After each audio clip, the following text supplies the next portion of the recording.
Hi, peeps. You're listening to She's My Cherry Pie, the baking podcast from the Cherry Bomb Podcast Network.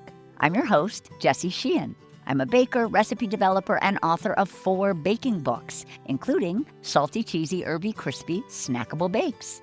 On each episode, I hang out with the sweetest bakers around and take a deep dive into their signature bakes. Today's guest is Kelly Jacques, the co-owner and baker at Ayu Bakehouse in New Orleans. She opened the bakery in 2022 with Samantha Weiss, and since then, the bakery has received national recognition for their innovative approach to traditional baked goods that incorporate local and international flavors. Kelly joins me to talk about king cake, a ring-shaped pastry that's traditionally made with brioche dough and falls somewhere between a Danish and cinnamon bun. It's eaten between Epiphany, or Three Kings Day in January, up until Mardi Gras. The cake is often associated with New Orleans, and at Ayu Bakery, Kelly and her team make 3 different versions. The one we talk about today features croissant dough and is filled with cinnamon cream cheese and raw cane sugar. I was lucky enough to try a slice, and it is so crazy delicious. Kelly and I talk about how studying glass blowing in college actually comes in helpful at the bakery, her years working at Bread's Bakery in New York City, post-culinary school, and how tough it was to put the bakery stamp on something as iconic as the king cake. Spoiler alert, they succeeded. Stay tuned for our chat. You can find today's recipe at cherrybomb.com. Cherry Bomb's next issue is all about love, and I think you're going to love the cover. It features Elona, Olivia, and Adriana Marr, the sister trio that has won everyone's hearts for their positive message of confidence and self-love. The issue is full of joyful stories and recipes. The issue will be out on February 13th, aka Galentine's Day, aka our favorite holiday. To snag a copy, head to cherrybomb.com or click the link in our show notes. Or visit your favorite bookstore or culinary shop to pick up an issue. Let's chat with today's guest. Kelly! So excited to have you on She's My Cherry Pie and to talk king cake with you and so much more. This is such an honor. Thank you so much. First, I would love you to tell us about an early baking memory, whether it be an actual baking memory or like an early baked good eating memory experience. I first started just baking chocolate chip cookies with my mom. That was really the start of it. And they weren't anything fancy. I'm sure it was just the recipe on the back of the bag. But I think what I remember more so is I'd bring them to soccer practice and everybody would go bananas, and that feeling became really, really special, really kind of addictive, that you can provide something that you made and people get so happy. I'd bake for my coaches all throughout high school. I'd pay my friend to pick me up to give me rides to the high school by baking her stuff every week. And that was our exchange. How old were you when you first started baking those cookies with your mom? And second, it sounds like you were like an athlete when you were younger, or maybe you still are. Definitely not anymore. But it's athletic. It's athletic being a baker. Totally. And I feel it all the time. Right. Mostly in my back. Yeah, I was probably, 9 or 10, I think, when I first started baking. My grandma was also a big baker. My dad's mom, she's from Indonesia. And so she would have these cakes that I had never heard of before, like a spekuk, also called a lapis cake. And it was you go layer by layer, you broil it under the oven, and then you brush it with butter and do another layer. That totally kind of blew my mind.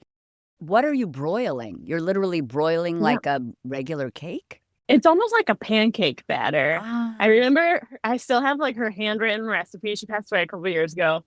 It was 20 eggs or something insane for a small cake. And you put it down layer by layer. You spread it around. And spekuk translates to bacon cake in Danish or something. There's the colonies and anyways. And it's because when you cut into it, there's all these layers and it looks like the fat of bacon. And you just sit it on your counter, you eat it little by much like king cake. You eat little slice all the time, every hour, you go back to it and take a little piece. So you had your chocolate chip cookies, you were sort of getting into baking both with your mom, and then was there also food TV happening at home? Were you one of those kids who was at soccer and then came home and watched the Food Network, or no? No, I came home and I watched MTV for like 24 hours a day. My parents were like, "What's wrong with you?" Yeah, no, I think like maybe her Food Network was just beginning.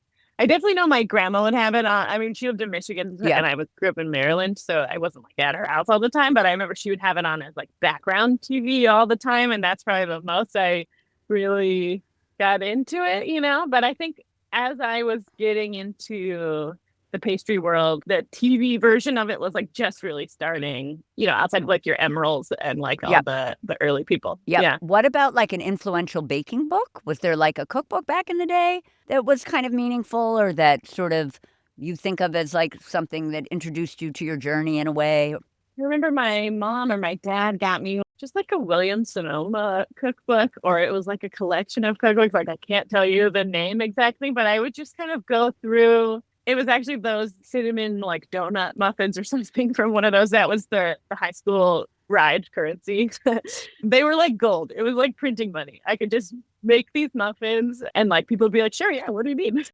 I know that you made your way to New Orleans at first to go to college. And was that your introduction to New Orleans, or were you already sort of in love with the city before you went to college there? Probably my real introduction was Real World New Orleans, which I think came out like a year back to that MTV. I think really that was probably my main introduction from like a media sense. Otherwise, I just took a tour.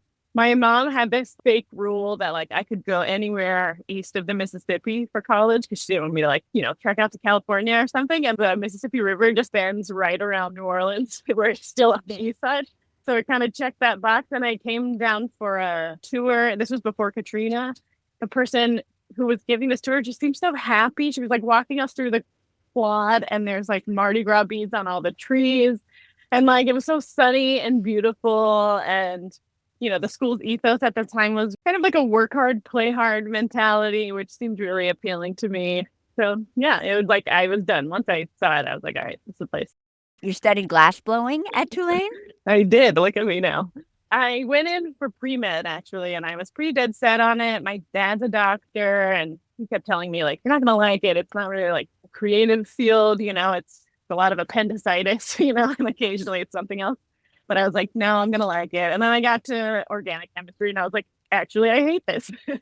I hate every part of this. And, you know, it just felt like, why am I spending all this time for this eventual thing that I might enjoy, but right now I really hate it. And so, and it was actually, I was in the dorm in our communal area. We were getting ready for winter exams and everybody was in there studying. We're watching that movie Stranger Than Fiction. And there's this scene where Maggie Gyllenhaal's character, who's a baker, is talking about how she used to go to Harvard Law and then she started to bake more and she would bring stuff to study sessions. And then soon she was baking more than she was studying. And like everybody in the room turned around and looked at me and I was like, all right, fine. Yeah. I went home that winter break and I told my parents, I don't think I want to do this. And they were like, all right, that's fine. And I was like, well, there is this one class where you light things on fire for 3 hours a day. So I just tried that. And I really loved it. It's so like visceral, you know, so I still like make things with your hands. I find a lot of similarities with what I do now, honestly, with glass blowing. It's working in tandem with the team, temperature and time sensitivity. Yeah, I'm a big believer that there's no time wasted, you know, like as long as you're enjoying what you're doing, like it may not all come and button up perfectly at the end of your life, but like I find threads carry through from very unexpected places. I couldn't agree with you more. And I feel like everything you do, you grab something from and take it with you. And so you wouldn't be able to do what you do now without all of those other steps that seem unrelated. Totally. Even just, you know, we'd have to turn on the furnaces and it's all gas powered equipment. I had definitely never done anything like this. I like singed the top of my hair off doing it the first time. And like now I feel really comfortable around like gas powered equipment and like figuring things out. Yeah, it totally comes through. Let's take a quick break and we'll be right back. Peeps, have you heard about Cherry Bomb's Jubilee? It's our annual conference for women in food, drink, and hospitality, and it's happening Saturday, April 12th in New York City. I always love being at Jubilee and connecting with other bakers, pastry chefs, and cookbook authors. If you'd like to join us, you can get tickets at cherrybomb.com. If you're an official Bomb Squad member, check your inbox for special member pricing. I hope to see you there. Now back to our guest. Tell us about the bakery. Yeah, sure. I mean, I had my glassblowing degree in hand, and I was like, I really love this. I don't know that I want to be a glassblower my whole life. So, now that I'm done with school, what's the common thread? And it was really baking the whole time. And I've been working at a cafe just as a server, and they were closed on Thursdays, so they let me use the kitchen and decided to like do this little pop-up thing. And the idea was, you put your orders in, and then we bike it around the city to you the next day. And a lot of people ended up with just like bags of crumbs and then refunds. So we learned about that stuff the hard way. But it was definitely a lot of fun. And it was, if nothing else, like, it scratched the creative itch, and it told me like, oh, this is harder than to actually like run a business and make it not consume you and all your money. I know you had a stint working for Emerald. Was that Yeah. all around the same period of time, right before you went to culinary school? Was that kind of when you had this idea like, hey, I think I want to do this professionally? Yeah, definitely. So I was doing the bikery, and I was eager to learn more. Like I think it made me realize how much I didn't know, just like baking cookies, and we would do like some breads and stuff, loaf cakes. Yeah, so then I started looking at pastry cook jobs in the city, and that's when I started at Nola, which was one of Emerald's restaurants. Emerald was big and famous by then. I did not work like side by side with him by any means. But it was a small little pastry kitchen inside this like beautiful restaurant. It was really exciting for me. And so I worked there for I think about a year or so. And it was like, okay, you're in the French Quarter, you're a pastry cook, you're doing bread puddings, you're doing creme brulee, a few other things. I think I was really hungry for more. And somebody brought in Christina Tosi's first cookbook, the Milk Bar. It just seemed so cool. We were just talking about this the other day. Like the photos had all the team, and it was like, inside the walk-in, and like you just felt like you got to like see that. And she went to the International Culinary Center, the picture school in New York. And so then I started to look at that. And then at some point I was like, okay, let's just do it. I love that Christine inspired you. Yeah, Yeah. totally. And then I ended up being a holiday extern when I first moved in. For a couple months, I got to work with her team. Oh, she's amazing. She's been on Yeah. the podcast a couple of times. I love her so much. So it was at culinary school where you met the co-owner of your bakery and your partner, Samantha Weiss, and then you both ended up at Bread's Bakery for a little while in New York City. For those that don't know, can you tell us about how special Bread's is? Yeah, totally. I started at Bread a week before they ever opened in 2013. And so I feel cosmically connected to it. I got to like see it really grow to what it is. But they're this big bakery in New York that started as one little place and has expanded out. And they do amazing laminated doughs and sourdough breads. I think they brought the chocolate babka back into the forefront. I think they can claim that. And now it's ubiquitous everywhere, but theirs is still the best. And my desk, once I kind of moved out of production, was right across from the oven where they would bake hundreds of loaves of babka at a time. And so every time they'd open the door, the like waft of babka smell would just take over me. And it's like in my brain now. Oh, I love that. I wondered if you could like describe your baking style. My whole life, everyone's told me that culinary cooking, like savory cooking, is art and it's intuition and freedom and whatever, blah, blah, blah. And baking is science. You have to be so precise and da-da-da, and that it doesn't resonate with them for that reason or something. And I feel so strongly that both things are both. And you have to have a baseline science, to any depth understanding of why things are working, like how to make a dough. Just like you need to know like how to cook meat, otherwise you can't be terribly creative that way if you're like serving raw pork or something. And I think the same thing with baking. If you get some foundational skills, knowing what like a good dough should feel like, or even maybe laminating if you really want to push it, then the creativity can be layered on infinitely in the same way that I think savory cooking can be. And I think that's kind of my approach. We do a lot of the basic component is whatever the dough is. So whether that's laminated dough, croissant, or a laminated brioche, or if it's like a sourdough bread or something, and then pile on flavors inside. And, maybe you have to be mindful of water content or like, the bake stability of the filling, but try a couple things and you eat along the way and then you figure out what works. Is there like a baking tip that you could share with us? It could be king cake related, although we haven't started talking about the recipe yet, but it could be king cake related or just something else. I feel like baking tips and hacks are kind of having a moment. People love to learn something from professionals, but I'm just curious if there's one you would share with us.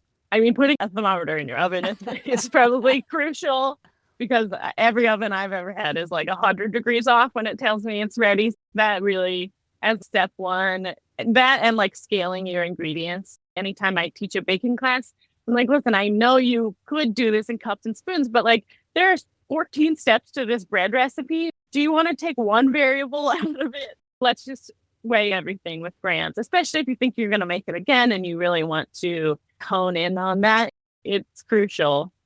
And then otherwise, I would say like what makes complicated recipes here, like the king cake, for example, what makes it doable is that we don't try to do it all in one day. Also, we have a big team of people who like do this.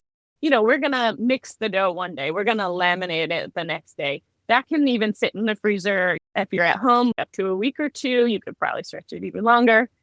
And then we're going to make the filling another day, have that ready to go. And then we're going to like compile it all together. And then we're going to proof and bake it. So it's not like, oh, do you have 18 hours available today to make this thing? It's like, why don't you make a double batch of that dough? Keep it in your freezer. And then when you get the itch of, oh my God, I just made this amazing pesto. What am I going to do with it? You're like, oh, I have this dough. Let me pull it out. And now I have this thing. And it didn't take over my life. I didn't have to call out of work to make this. I think that's so true because particularly recipes that have a lot of steps, if you can figure out a way to break it up, it is so much less stressful and becomes more accessible. So I think that's a great tip. Yeah. So tell us about Ayu Bakehouse. It's in New Orleans. It's described as a modern bakery. What makes it modern? Because we didn't want to be traditional. Yeah, I mean, our approach was like, okay, we have these skills of laminating doughs, of working with sourdough breads, also like on the front of house side, coffee and espresso. We want to filter these flavors that are so fun to us or have family connection, a New Orleans connection, and like showcase those through these skills that we have of laminated dough, sourdough breads, etc. And so that was our approach. We have actually a lot of things on our menu that you wouldn't find anywhere else. Of course, we have a chocolate chip cookie and the basics, but we also have a jalapeno cornbread cookie with a little bit of heat to it. We've got our kaya bun, which is a house-made coconut custard. That's like a Singaporean recipe. So something I had when I would visit my family in Singapore. And we layer that into like a laminated babka dough and then make a pastry out of that. Also, our muffaletta breadsticks, or, we've all had the sandwiches. I worked at a cafe that made 1 billion of them. And my whole life, I thought there's just too much bread. Like, you can't eat this sandwich. It's impossible. But like all the components are good, all the cured meats and cheese, the olive salad. So we're like, okay, we can fix this, put it in a breadstick where you get to like have more of the stuff and less dough, And so that was our approach to certainly our starting menu. And then as we continue to develop too, it's like, it should be a little bit of fun. It should be something where you can't just take one bite, where you take the one bite and you're like, I must have one more bite. And then that keeps happening. And if there was any word that was trying to be our North Star, it's joy. Like we're not saving lives, like we are just trying to bring a little bit of joy into people's life. And so it should feel accessible. It should feel like something you're eager to dive into. I also think back to that word modern, the aesthetic of the bakery is so beautiful. I cannot wait to visit. Thank you. Yeah, but it has kind of a modern vibe. So that certainly fits. We worked with a local designer, Faruqi. It's a husband and wife team. It started from Southeast Asian imagery and textures. We also used, maybe hard to tell from the photos, but the big bread display from the side, it's these steps of a croissant. It kind of comes down like that. And so they were able to kind of really take out in its simplest form these inspirations that we had, and they turned it into a physical space. And it's really such a joy to come in here every day. So now we're going to talk about king cake. First, For those that do not know, will you tell us what a king cake is and what a traditional king cake, both what it is symbolically or why it's important in New Orleans, in other places as well, and then what it is? Yeah, sure. The grand history of king cake is maybe like disputed or just built from lore, some religious backgrounds or whatever. But basically from January 6th every year up until Mardi Gras Day, which changes because it's based on, it's like 40 days before Easter. So for that period of time, that's like anywhere between 4 and 10 weeks, let's say, you just consume as much king cake as your body can possibly handle. Every party, every house you walk into is going to have a king cake on the table with a knife still in the box. You carve out that little piece. It's like a ritual. And what's beautiful is every place, restaurants, cafes, bakeries, everybody produces a king cake for the season. And it's so cool to see just the huge variety that exists and that everybody's putting out. And every year people try to do different flavors. But the most traditional form, it would be like the Mackenzie's king cake from, I want to say the 50s and 60s when it started. And that's really kind of like a brioche dough, cinnamon sugar. At some point, like cream cheese became a classic component, but the diehards are quick to tell me that there was no cream cheese in the originals. And then it's, of course, usually topped with a ton of icing and then the purple, green, and gold sugars on top. And importantly, there's a baby. It's turned into like a little plastic baby at this point for many places, but some little feb that goes inside. And if you get that slice with the feb, then you buy the next one for everybody. Ah, so it's not like it doesn't bring you extra good luck in the new year or anything like that. Just more responsibility. Yeah. I love that. I had sort of read like it's usually sweet. It's kind of shaped like a ring-shaped pastry, brioche dough, cream cheese, cinnamon, purple, green, and gold. I read somewhere, which I thought was sort of fun, if a Danish and a cinnamon roll had a baby, like something in there. Yeah. So you have 3 king cakes. There's the Croissant City Classic, we're going to talk about today, and then there's the Muffalato king cake and the Nutella babka king cake. The Croissant City Classic features a croissant-like texture because it's an enriched dough like a brioche, but then there's also this butter block and this laminating filled with cinnamon cream cheese, sort of a little more traditional. Tell us about the Muffalato one and the Nutella babka. Oh, sure. Yeah. So the King Muffaletta, we're actually this year we'll just have it for Super Bowl, which is coming up. We're having a Mardi Gras Super Bowl. Insanity. We took our muff sticks. I mean, we wanted to have a savory option. And it was like, it's really right there in front of us, our muffaletta breadsticks. And so we braid them together into like a big round king cake. And that's got the like house-made olive salad. It's got provolone and Swiss, capicola and salami. It's good. Sounds so good. Yeah. The babka king cake, that's our nod to bread. I worked there for almost a decade.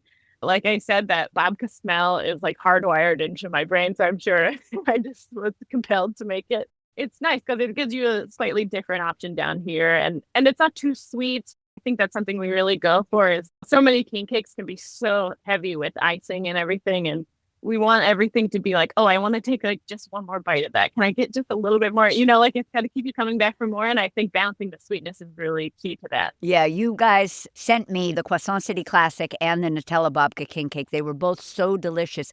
I did, because they arrived in the mail, I did slice a slice from each one and then large slice, if you must know. And then I heated them up.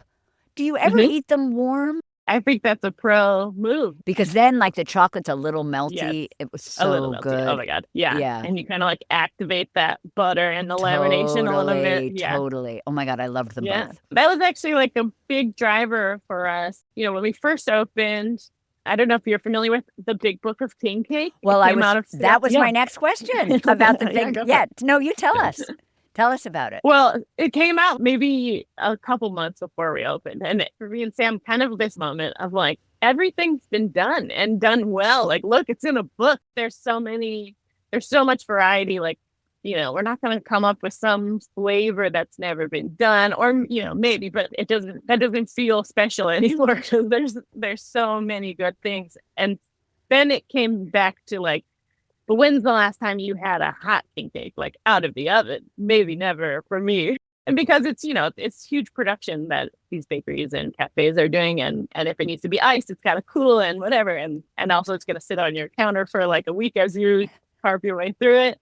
And that became what felt like something special that we could really bring to the table is, we're keeping the flavors pretty traditional, but we are baking them throughout the day, every day, all the time. They're always kind of streaming out of the oven and like it's still going into your box just a little bit steamy. And for me, that's like a beautiful moment to have. Totally. Tell us what you guys put in your king cakes. Sam dutifully rolls. She uses her pastry school degree to dutifully roll little beans out of gum paste. And because fève, originally in France, it's the word for fava, like fava bean. And so they would use a bean in like their petiviers or something. And For us, it was really important. Like we try to be as sustainable as possible. Almost all of our packaging is compostable. We compost, all of our kitchen scraps and everything like that. So like then throwing a plastic baby on top of it all, it didn't feel right. Yeah. So then we got to making them out of gum paste. I love. All right. Now we're going to talk about the Croissant City Classic. The first thing we're going to do is we're going to make the dough. So we're going to combine whole milk, eggs, instant yeast, which I love. I prefer instant to active. Do you guys as well? Sure. Yeah. Yeah. We actually use fresh yeast for almost everything, and then osmo-tolerant yeast for our high sugar doughs.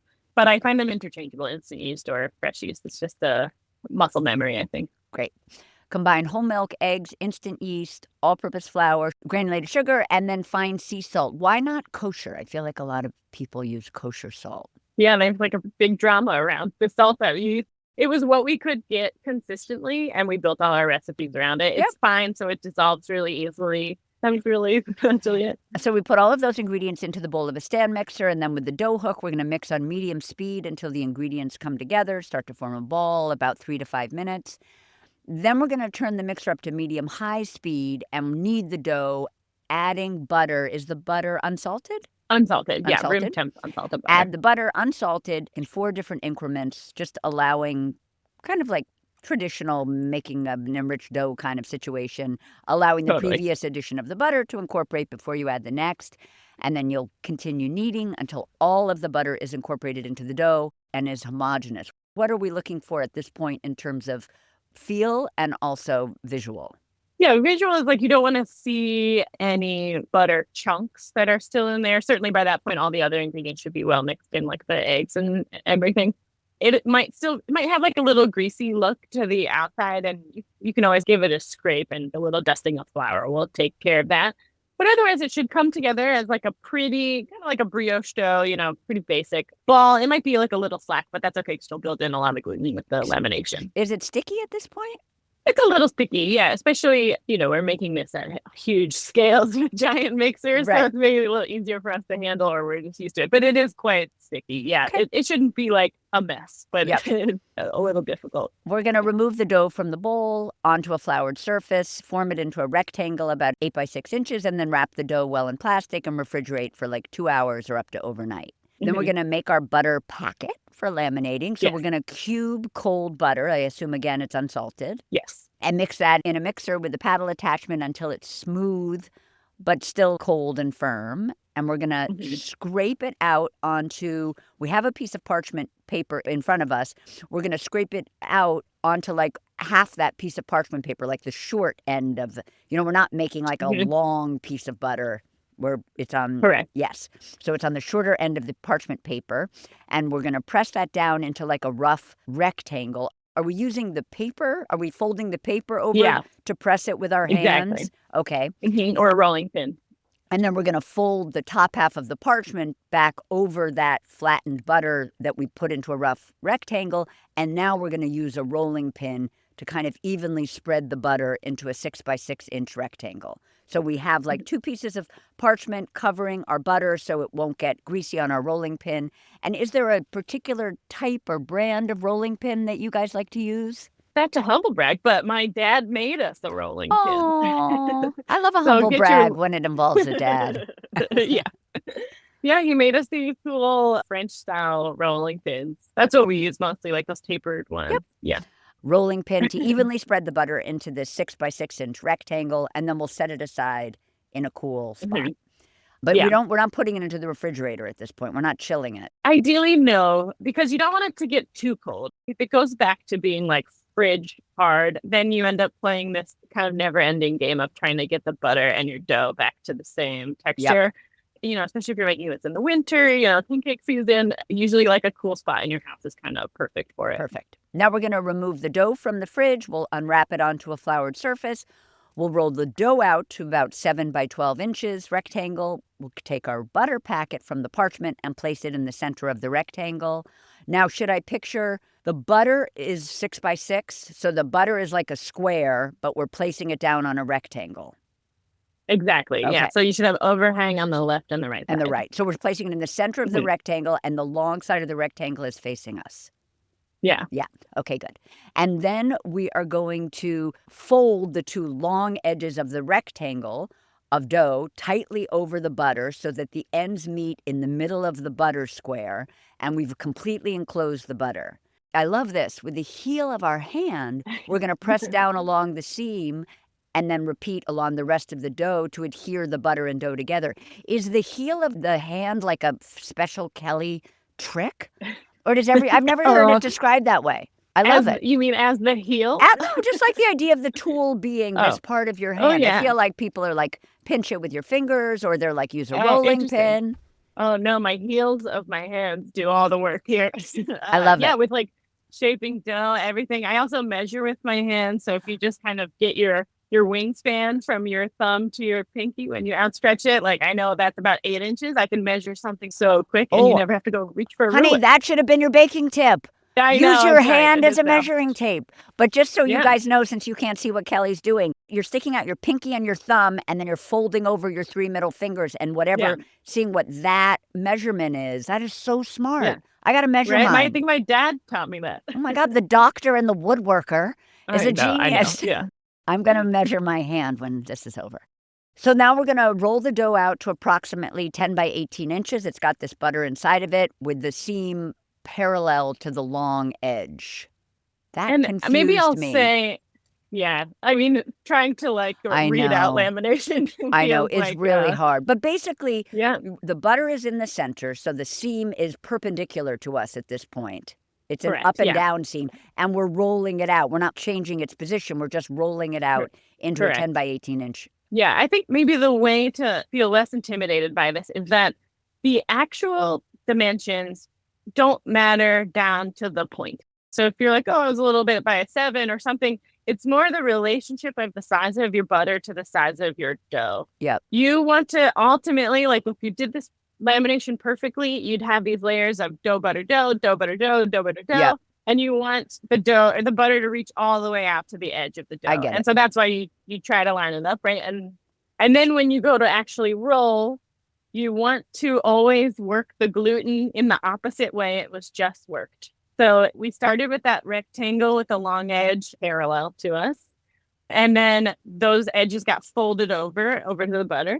So the long way used to be left to right. And now when you go to roll again, you're going to go away from you so that the long way will go in the up and perpendicular down direction. Yep. Love. And now we're going to complete a butter fold. So we're going to fold the two ends to meet anywhere in the middle of the dough. The two longer ends, rectangular ends, will meet. Well, that doesn't make any sense, rectangular ends, but people know what I mean. Fold the two ends to meet anywhere in the middle of the dough. And I think you say anywhere, meaning we don't have to be crazy precise right now. We want them to come and meet in the middle. And then we're going to fold the dough again in half like a book. And then we're going to rotate 90 degrees and do this again. So my question is, why is it a book fold and not a letter fold? Does it matter? Are the two things interchangeable? I mean, in theory, they're ultimately doing the same thing of creating layers. It's just how many layers they create. So if you do a book fold, as you can imagine, those ends come in and then it gets folded again. You have 4 layers of butter. If you do a letter fold, you have 3 layers of butter. Got it. And then that will expand exponentially as you then roll again. So if you're folding over 3 and 3, now you have 9 altogether. And if you're folding 4, then you'll end up with, 16? Yep. Yeah. So I never realized that, but a book fold actually gets you more layers than a letter fold. Sure. And different recipes will call for, some will do a 3 and a 4, like a letter and a book fold, or 2 books or 2 letters. And really at the end, it's like how thick and precise you want your layers to be.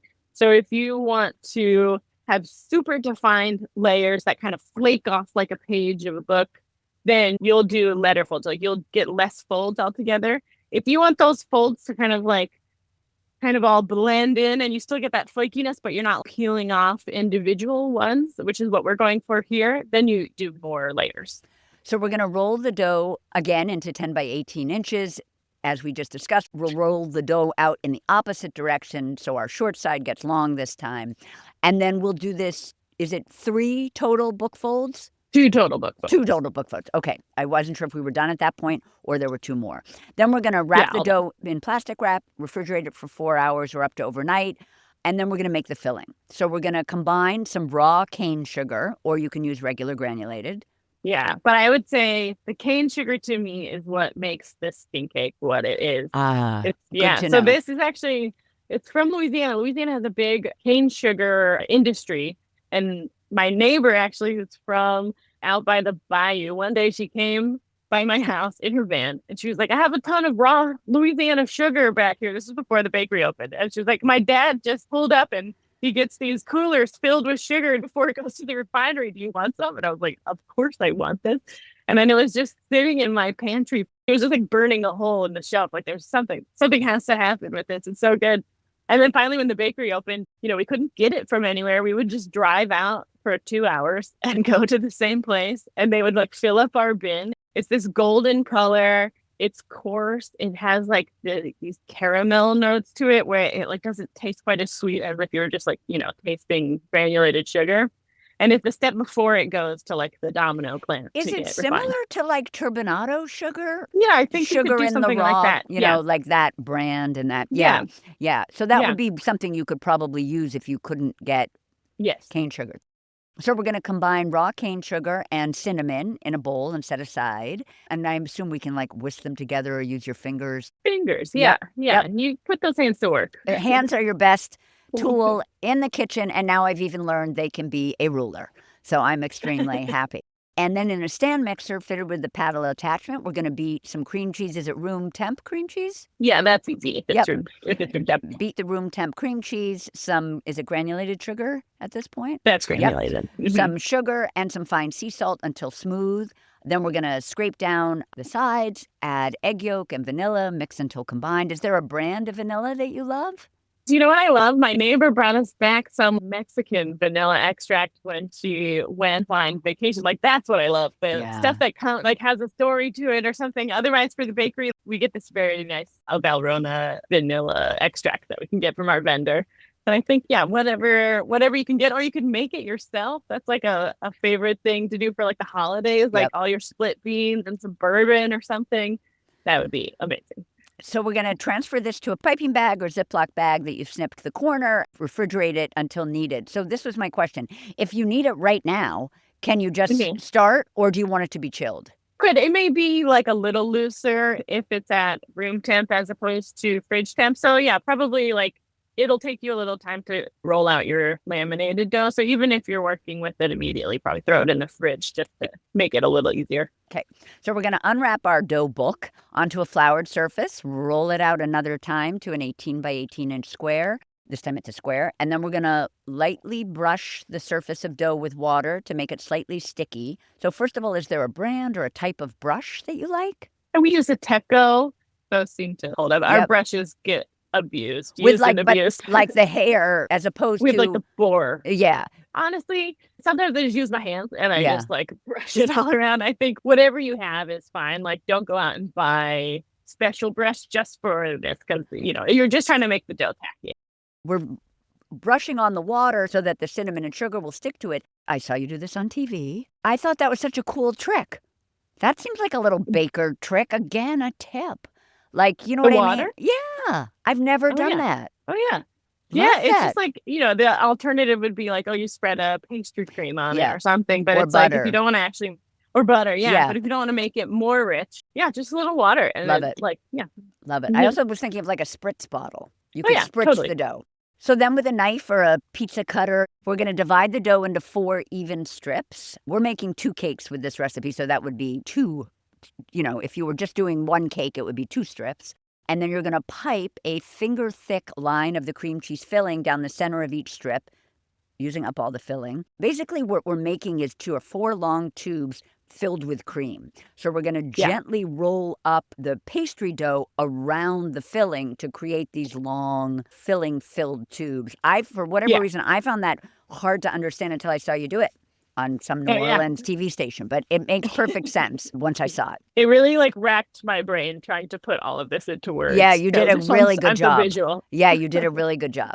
And then, but it did help me that I'd seen you do it because I watched that. Yeah. Then we're going to put the tube seam side down, and we're going to kind of create this twist or this braid or this, because these king cakes are traditionally round. So We're going to take 2 tubes and make an X with them, kind of Mhm. so that they cross in the center. And then with Yep. our seams down, and then starting at that intersection and working left first, we're going to crisscross the pieces over each other like 3 or 4 times, always ensuring that the seam stays down, but leaving a little bit at the end of our 2 tubes that is not crossed. And then we'll do the Mhm. same thing on the right side. First of all, when you say left, do you mean that we're taking the tube and putting the tube to the left each time, and then on the other side, we're putting the tube to the right each time? I guess I'm thinking like, okay, you have an X of Yep. dough in front of you. Yep. At the intersection point, draw a straight Yep. line down. The 2 halves that hang off the left side That get was twisted. Yep, Yeah. that's my question. Mhm. It's not so much you're Yeah. doing some lefty or righty twist. It's that you're Yeah. just talking about Yeah, which yeah. side of the X we're starting on. We're starting on. Yeah, Love it. don't overthink it. It's Yep. just a twist. Yep, Yeah. yep. Well, I'm an overthinker, so I can't help myself. And then we are going to bring one end around to meet the other end to form a circle. And then we're going to sort of connect those end pieces that aren't crossed by sort of crisscrossing them over each other and pressing them firmly to seal. So just so it looks like it's a uniform circle that has no Yeah. beginning and end. Exactly. We're going to proof and bake. So we're going to preheat our oven to about 350. We're going to place the king cake in a warm spot, cover loosely with plastic bag or plastic wrap, and allow it to rise for approximately 3 to 4 hours or until almost doubled in size. Yeah. Then we're going to make a simple syrup, basically. We're going to bring water and sugar. Is this granulated sugar? That's granulated. Yeah. To a boil for 2 minutes. Can I ask a question? Why does it have to be 2 minutes? Can't you just... Honestly, I don't know. Because once it's boiled, is simple syrup done? Like once it's boiling, there's no more sugar in there. I've always been told 2 minutes. I know. And so I've just I like that. absorbed that. Yeah, no, I feel the same way, but it struck me. Like, do we have to wait? Yeah. Like, does it become better flavored with the 2 minutes? I mean, certainly the longer it goes, like we've forgotten a pot of syrup on the thing, and it will turn darker, more Yep. caramelized, and presumably become thicker, like Yep. maybe not noticeably. So I always took the 2 minutes as insurance that all the sugar Is crystals melted. surely dissolved. Yeah. Then we'll let it cool. We'll bake our king cake. We could make this while the king cake was baking, but we're going to bake the king cake for about 40 to 50 minutes or until deeply dark brown all over. Are you a rotator? Will you rotate things halfway? If it needs to, yeah. I mean, what I like to say is don't rotate until you've gotten some color. Don't rotate too early because everything's very unstable before that crust has kind of set. So if it's totally blonde, you don't really want to touch it. You don't really want to open your oven. Just let it be. But then once you start to see some color, if it's uneven, then give it a quick rotate. Is that your rule as a baker generally? Like in terms of rotating cookies, in terms of anything, you don't want your staff or you yourself will not rotate. You won't say like, oh, it's a 20-minute bake time, so at 10 minutes I will rotate. You won't do it unless there's color? Yes. Yeah. We actually bake exclusively out of a deck oven. So I'm sure it's slightly different than a convection oven would. But yeah, basically we've got a big team of bakers, but all of our like times will be, let's say for our boudin boys, which is like a sausage filled croissant, you'll set it for 20 minutes and it's maybe like a 26-minute bake time total. And so by that time we know, pretty consistently it's going to have color on one side. Yeah, it's complicated. Rotating is complicated because often I do it because my ovens are so uneven. So if I don't do them and if I wait too long, then I'm just going to have a really dark-sided and not so, But I do think that's just a good reminder about not playing around with baked goods too early in their baking process. Yeah, you can really deflate them. Yeah. Especially something that's leavened like this. Even cookies, if we rotate them too early, you see they fall down. Yep. Which sometimes is the intention and sometimes not. Yep. So we're going to pull the king cake from the oven. When it's still warm, we're going to generously brush it with the syrup. We're going to decorate the top of the cake with the colored sugar as desired. You guys, I assume, just do, well, at least what my king cake looked like a third of it's purple, a third of it's gold, and then a third of it's green. And I noticed you did not put the sugar on the Nutella babka. It's sweet enough. It doesn't need it. And the way the layers are kind of revealed in the babka, it didn't want to be touched, you know? Then you let it cool, and then you share with your friends, and you leave the knife out because people will come back for more. I mean, you said that you'll put the king cakes a little bit warm into boxes for customers. If someone comes in and gets a slice at the bakery, would you ever serve it warm? I mean, we can heat it up, but we would wait to cool before slicing. Okay. Yeah, that was so good. Thank you so much for chatting with me today, Kelly. And I just want to say that you are my cherry pie. Thank you. Thank you so much for having me. This was so fun. That's it for today's show. Don't forget to follow She's My Cherry Pie on Apple Podcasts, Spotify, or wherever you listen, and tell your pals about us. You can find today's recipe at cherrybomb.com. She's My Cherry Pie is a production of the Cherry Bomb Podcast Network. Thank you to Good Studio in Brooklyn. Our producers are Carrie Diamond, Catherine Baker, and Jenna Sadu. Thank you so much for listening to She's My Cherry Pie, and happy baking!